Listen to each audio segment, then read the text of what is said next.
मी तुमच्या समोर माझा बाप शेतकरी उद्या जगाचा पोशिंदा या विषयावर माझे मत मांडणार आहे. आपला देश हा एक कृषी प्रधान देश आहे. हे गांधीजींनी ओळखले होते आणि म्हणूनच त्यांनी खेड्याकडे चला असा संदेश दिला होता.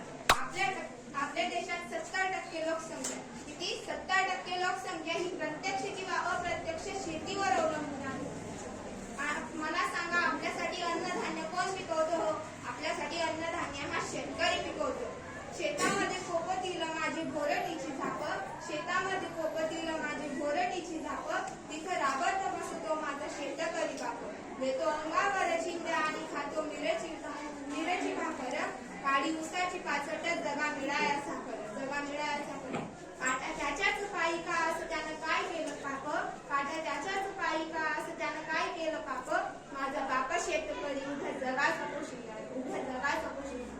वरील ओळींवरती आपल्याला समजते ते आपल्या जगाच्या शेतकरीचे महत्व, की खरोखर शेतकरी हा आपल्या जगाचा पोशिंदा आहे की नाही. तो एवढे कष्ट करतो, रात्रंदिवस एक करतो, परंतु त्याच्या पिकाला योग्य तो भाव मिळत नाही. कधी भयंकर वादळ तर कधी कोरडा दुष्काळ, अशा अनेक नैसर्गिक आपत्तींना सामोरे जाऊन त्याच्या पिकांना भाव मिळण्यासाठी तो कष्ट करत असतो.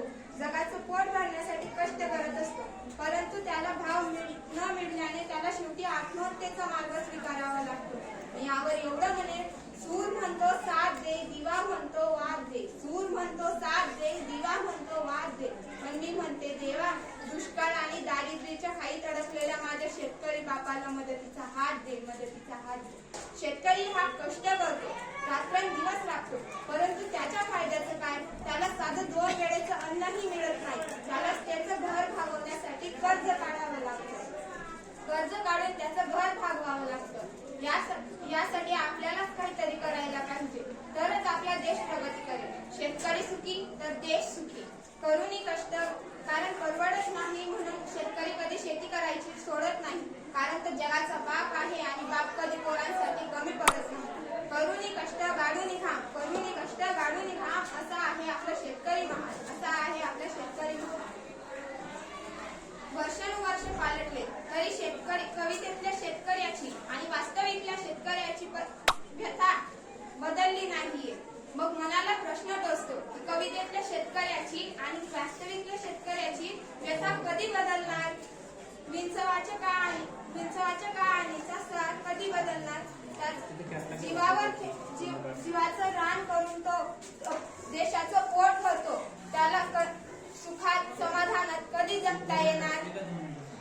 शेतकरी हा असा आहे की तो त्याच्या देशासाठी रात्रंदिवस एक करतो, परंतु त्याच्या फायद्याचं काय?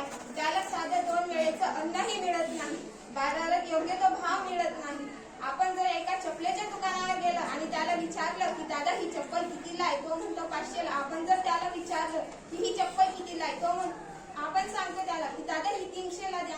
तो सांगतो की हा भाजीपाला थोडी नाही जो 300 ला देऊ. अरे शेतकरीला पण द्यायचं नसतं भाजीपाला, त्याच्या मर्जीनुसार द्यायचं असतं, परंतु त्याची मजबुरी असते तेवढे पैशाने द्यायची. आणि शेतकऱ्याचं महत्व हे जाणून घ्या. जे तुम्ही खाता